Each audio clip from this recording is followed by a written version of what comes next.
O laboratório da Universidade de Princeton, nos Estados Unidos, realizou experimentos por ano para descobrir se o nosso pensamento tem poder de interferir nos acontecimentos.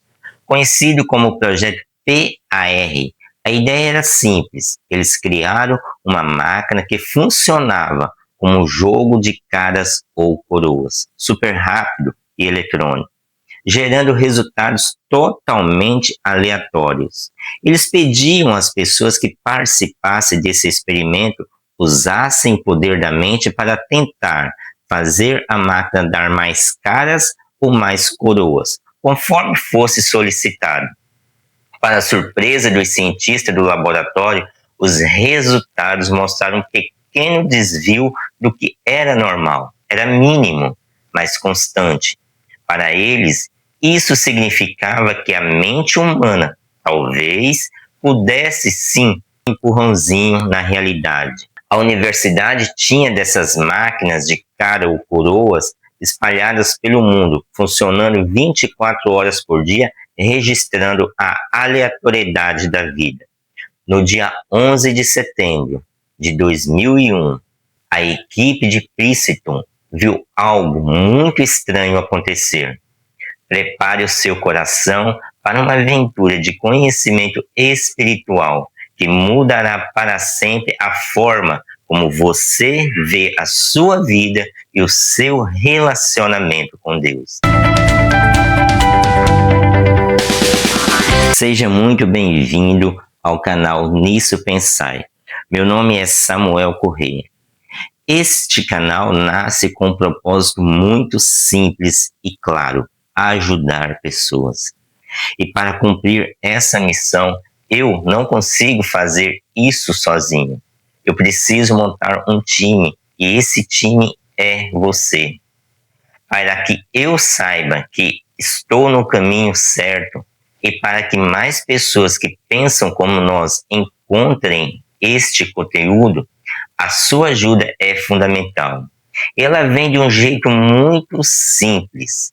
Inscreva-se no canal, ative o sininho para fazer parte da nossa comunidade desde o primeiro dia.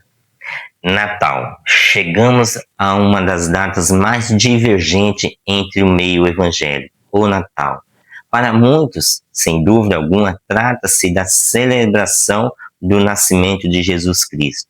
Para outros, porém, o tema causa desconforto. Alguns torcem o nariz e não fazem sequer questão de comemorar.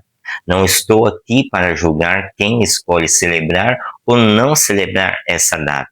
A proposta é destrinchar um pouco de cada rito desta festividade, falar sobre sua origem e entender como ela chegou até nós. Não podemos ignorar o fato de que muitos elementos desta celebração têm origem totalmente pagã. Antes de falarmos sobre árvores iluminadas, presentes coloridos e um velhinho de barba branca vestido de vermelho, precisamos voltar muito antes do cristianismo para compreender como toda essa peça se juntaram. O Natal, como conhecemos hoje, é uma verdadeira colcha de retalho histórica, parte formada por costumes europeus, povos antigos e seus deuses, parte composta por simbolismos ancestrais que, ao longo do tempo, ganharam novos significados dentro do cristianismo. Como esse Natal moderno, com seus ritos e símbolos, foi construído e chegou até nós. E, afinal, o que nele é verdadeiramente cristão? Hoje, o Natal é amplamente compreendido como a celebração do nascimento de Jesus Cristo. No entanto, se olharmos para a história do cristianismo primitivo, percebemos um fato pouco conhecido. Os primeiros cristãos não comemoravam o nascimento. Você já reparou que a Bíblia fala de guerras, milagres, reis, profetas, quedas e redenção, mas quase não fala de aniversário? A Bíblia menciona apenas 2 aniversários e nenhum deles é do povo de Deus. Gênesis 40, no versículo 20, o aniversário do rei do faraó.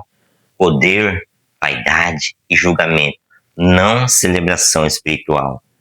Em Mateus 14, no versículo 6 ao 10, o aniversário de Herodes. Esse aniversário, João Batista foi decapitado. Um aniversário que termina com o sangue de um justo. Nenhum aniversário de Abraão, Moisés, Davi, Salomão e por que não falar de Jesus? Nenhum celebra o nascimento de alguém. Porque na visão bíblica, o nascimento inicia a vida caída. A redenção transforma a vida. No livro de Eclesiastes, no capítulo 7, no versículo 1, melhor é o dia da morte do que o dia do nascimento. O nascimento revela potencial, a morte revela propósito cumprido. A Bíblia não celebra quando alguém chega, mas quando alguém termina bem.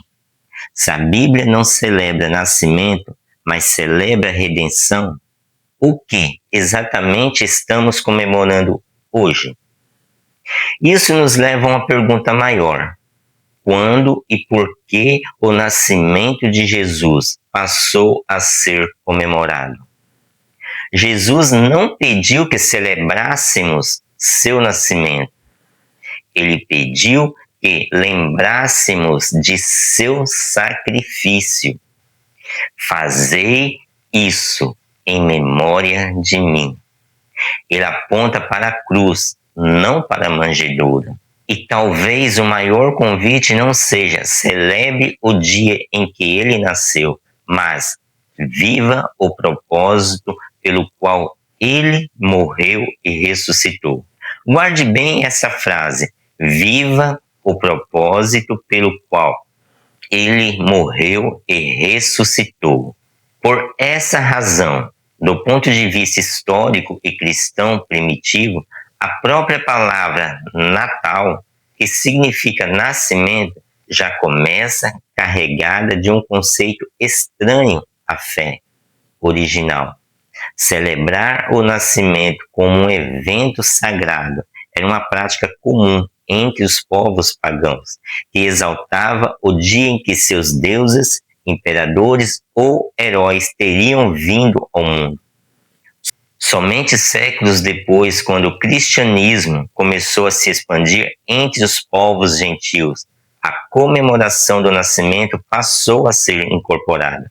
Datas e ritos já existentes foram ressignificados, recebendo uma nova narrativa cristã. Assim, a prática cultural pagã foi revestida de uma linguagem cristã, com o objetivo de facilitar a transição de fé dos novos convertidos. Isso não diminuiu a importância de Jesus Cristo, mas revela algo essencial. A fé cristã nunca esteve centrada em datas, rituais ou celebração de Natal, de nascimento, e sim na mensagem, na obra e na ressurreição do Messias. Compreender essa diferença histórica não é um convite ao julgamento, mas ao discernimento. É entender que, antes de ser uma celebração cristã, a festa do nascimento era, em sua essência, uma prática pagã, posteriormente adaptada ao cristianismo. Já a imagem do Papai Noel, primeiramente, surgiu entre os povos vikings, muito antes de São Nicolau. Vamos falar dele mais à frente. As crianças olhavam para o céu de inverno à espera de um deus poderoso chamado Odin. Odin era um senhor barbudo e bondoso que adorava a época do Yule, a grande festa de inverno. Odin não tinha trenó, mas sim um cavalo mágico de 8 patas chamado Sleipnir, que galopava mais rápido que o vento pelo céu noturno. Naquela época, as crianças preparavam suas meias ou botas e as enchiam de feno e guloseimas para alimentar o cavalo voador de Odin, deixando-as perto da lareira ou na janela. quando a noite caía e todos dormiam, Odin descia pela chaminé e, se visse que a criança tinha se comportado bem, trocava o feno por moedas brilhantes, brinquedos de madeira ou doce deliciosos.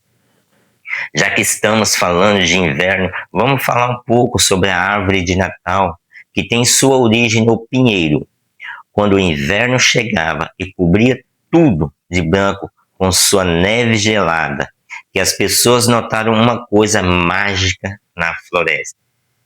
Enquanto todas as outras árvores, o carvalho grande, as betulas fininhas, perdia suas folhas e dormia como esqueletos tristes, havia uma árvore corajosa que permanecia verde e cheia de vida, o pinheiro.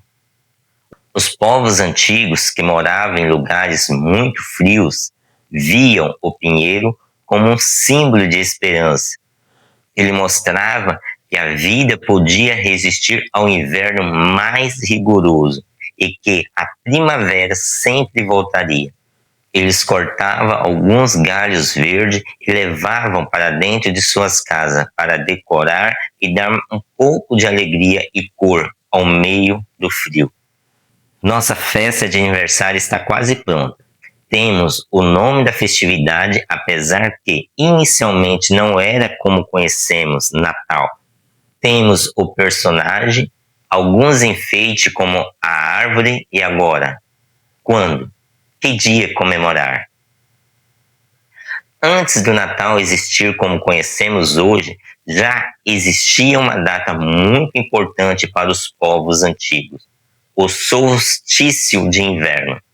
No hemisfério norte, ele acontece entre os dias 20 e 22 de dezembro e marca a noite mais longa do ano.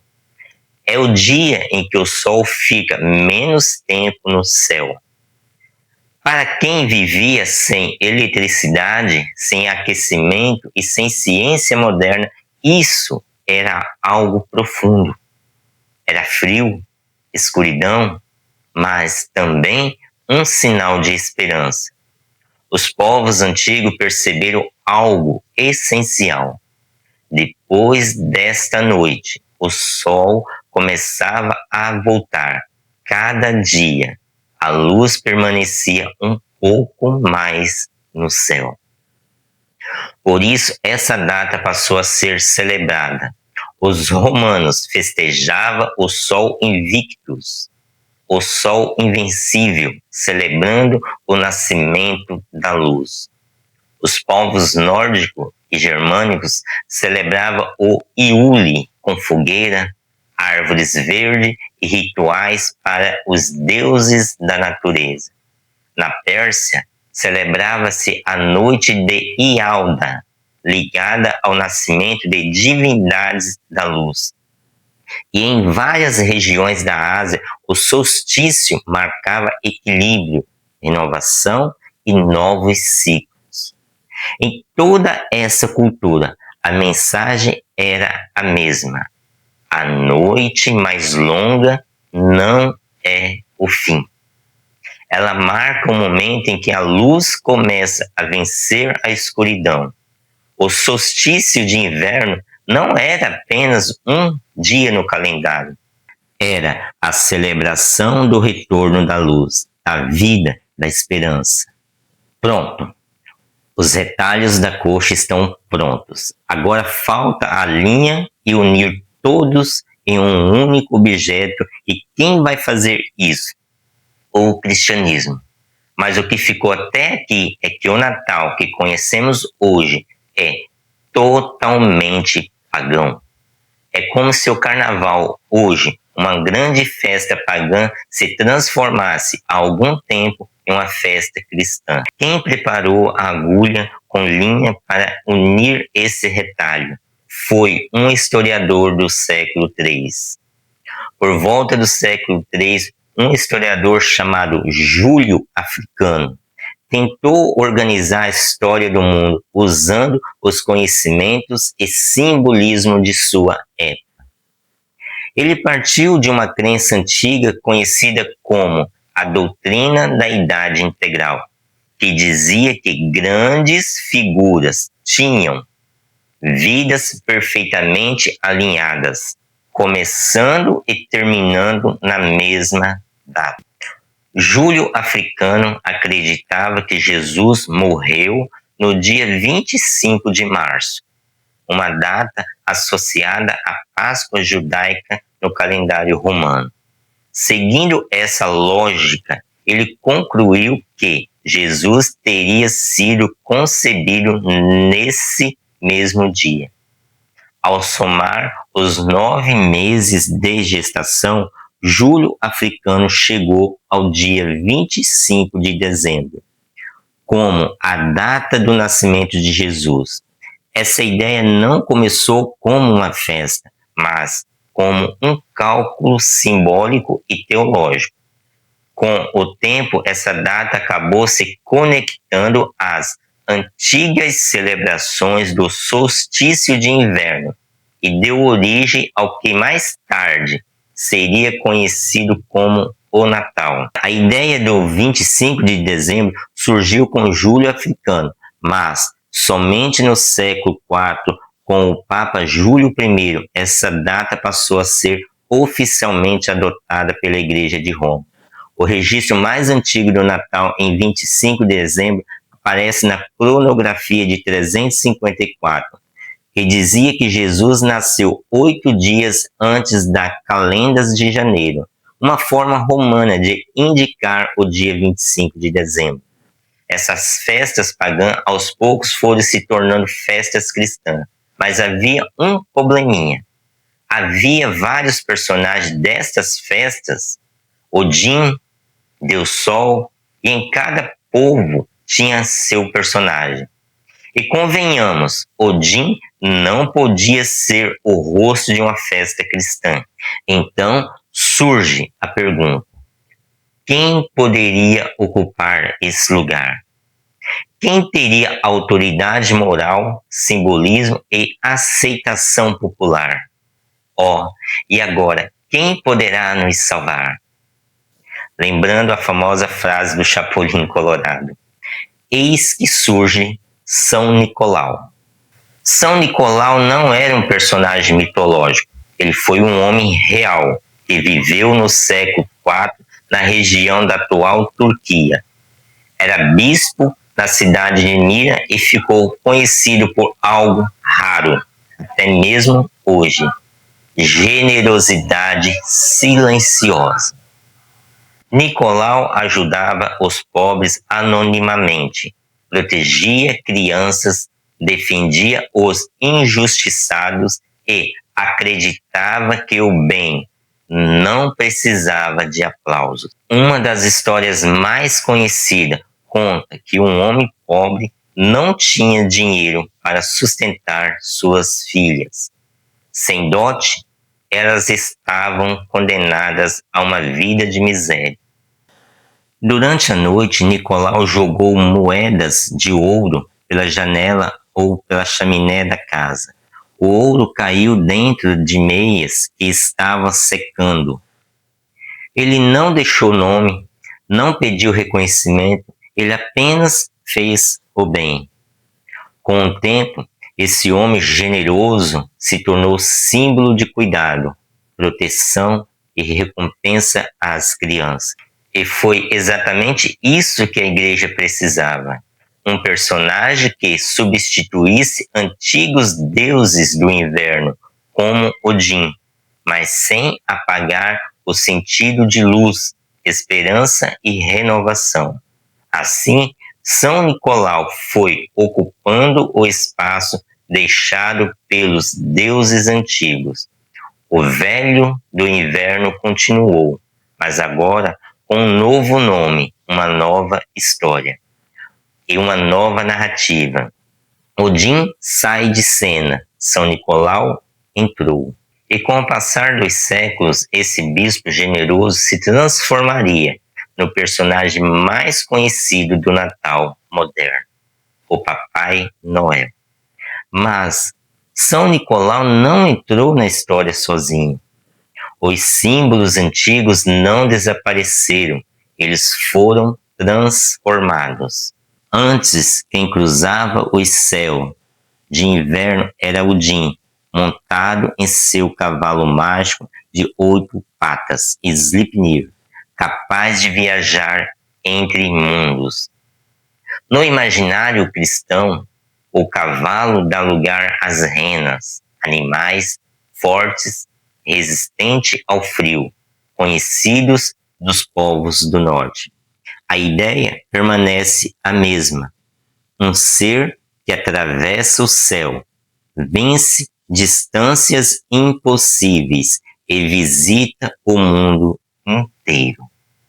O símbolo não foi apagado, ele foi adaptado. Odin era retratado como um ancião sábio, de barbas longas e brancas, como a neve do inverno. São Nicolau também passa a ser apresentado assim. Um homem idoso, de barba branca, sinal de sabedoria, tempo de experiência. A barba branca permanece, o significado muda. Odin vestia roupas pesadas, próprias do inverno rigoroso do norte. Já São Nicolau passa a usar vestes vermelhas. Não por acaso a cor tradicional das roupas episcopais da Igreja Antiga. O vermelho deixa de simbolizar o frio e a força da natureza e passa a representar autoridade espiritual e serviço. Tanto Odin quanto São Nicolau tinham algo em comum. Eles percorriam o mundo. A diferença é que agora a jornada não era mais mitológica, mas moral. Não se tratava mais de agradar deuses, mas de ensinar valores, generosidade, cuidado, esperança. Assim, o personagem de inverno sobreviveu ao tempo. O cavalo virou rena. O deus virou bispo. O mito virou exemplo. E o que antes era culto à natureza passou a ser uma narrativa cristã sobre bondade e luz. Mas ainda falta símbolo importante nessa história, o pinheiro. Muito antes do Natal existir, os povos do norte da Europa já reverenciavam o pinheiro. Enquanto todas as árvores perdiam sua folha de inverno rigoroso, o pinheiro permanecia verde. Para aqueles povos, isso era um sinal poderoso. A vida não havia morrido. Por isso, durante o solstício de inverno, galhos verdes eram levados para dentro das casas, como símbolo de esperança, proteção e renovação. Velas eram colocadas nesses galhos para representar algo ainda mais profundo, a luz que resistia à noite mais longa do ano. A mensagem era simples e universal: a escuridão não vence para sempre. Quando o cristianismo começou a se espalhar entre os povos germânicos, a igreja não destruiu esse símbolo, ela reinterpretou. O pinheiro passou a representar a vida eterna. A luz das velas, Cristo como a luz do mundo. Não como adoração à natureza, mas como lembrança espiritual. Com o passar dos séculos, as velas deram lugar a luzes. Os galhos se transformaram em árvores inteiras. E o que antes era um ritual pagão, ligado ao solstício, passou a fazer parte da celebração cristã do Natal.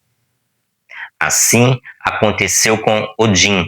Os símbolos não desapareceram, eles foram transformados. O deus virou bispo, o cavalo virou rena, A floresta entrou na casa. E as transformações não pararam nos símbolos, elas chegaram à mesa. No rito de inverno, os povos antigos ofereciam grandes banquetes aos seus deuses. Era comida farta, bebida, mesas cheias, tudo como forma de agradecimento e pedido de proteção. A lógica era simples: se agradarmos os deuses, o próximo ciclo será bom. Animais eram sacrificados para garantir colheita, luz e vida. Hoje, esse sacrifício não acontece mais nos altares. Acontece no forno. Viraram o peru assado, o porco, o cordeiro e até aquele churrasquinho improvisado no quintal. O ritual mudou. A fartura ficou. Antes, presentes eram oferecidos aos deuses como sinal de gratidão. Hoje, eles são trocados entre amigos, parentes e convidados. Às vezes por carinho, às vezes por costume e muitas vezes quase por obrigação. Como não? É Natal, não vai dar nenhum presente? O gesto continua. O destinatário mudou. E então nos reunimos, comemos, brindamos, trocamos presente e todos juntos cantamos. Então é Natal, dia de comemorar o nascimento de Jesus. Mas será? Vale lembrar algo importante. Celebrar o nascimento de alguém com festas, rituais e datas sagradas era uma prática tipicamente pagã. Então fica a pergunta: o que tem de verdadeiramente cristão no Natal? Se tudo que vimos até aqui é uma celebração totalmente pagã. Se lembra do experimento da Universidade de Princeton? As máquinas de cara coroa? Com o tempo, essas máquinas passaram a funcionar espalhadas pelo mundo 24 horas por dia. No dia 11 de setembro de 2001, com os atentados das Torres Gêmeas, o experimento da Universidade de Princeton, algo chamou a atenção dos pesquisadores. Antes mesmo dos ataques às Torres Gêmeas, os dados começaram a sair do padrão. Durante o ataque, o desvio aumentou e por dias depois, os números continuaram estranhos. Não porque alguém estivesse tentando controlar a máquina, mas porque o mundo inteiro estava pensando na mesma coisa, sentindo a mesma coisa, ao mesmo tempo. Com os ataques às Torres Gêmeas, o mundo todo sentiu choque, medo, comoção. Agora pense comigo, se um evento trágico foi capaz de alinhar emoções globais a ponto de gerar um padrão mensurável, quando milhões de corações e mentes estão focados em uma mesma emoção intensa, o mundo físico reage de forma mensurável. O que acontece quando todos os anos bilhões de pessoas direcionam atenção para a luz, esperança, união e paz, que é a mensagem do Natal? Talvez o verdadeiro poder do Natal não esteja na data, nem no simbolismo, nem na origem pagã de muitos rituais, mas no que acontece quando pessoas do mundo inteiro param, ainda que por um instante, para pensar em amor, perdão, generosidade e luz. A Bíblia já dizia isso muito antes da ciência moderna. Onde 2 ou 3 estiverem reunidos em meu nome, ali eu estarei. Talvez o Natal funcione assim. Não porque Jesus nasceu nesse dia, mas porque nesse dia milhões de pessoas se lembram do que ele ensinou. Um dia em que famílias se reúnem e o coração se abre um pouco mais. Para o cristão, esse alinhamento tem um nome, Jesus. Não a data do nascimento, mas a essência daquilo que ele ensinou. Trazer luz onde há escuridão. Muito antes de qualquer experimento científico, a Bíblia já dizia: a luz brilha nas trevas, e as trevas não prevaleceram contra ela.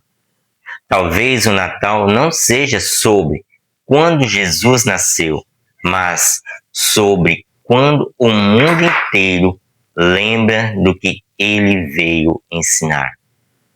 Talvez seja a única época do ano em que bilhões de pessoas ao mesmo tempo pensam em algo que se parece muito com o reino de Deus. Então, antes de ficarmos resmungando sobre o Natal, olha a oportunidade de falar do verdadeiro amor de Jesus. Não esquecer o nascimento, mas lembrar do sacrifício da cruz. Viva o propósito pelo qual ele morreu e ressuscitou.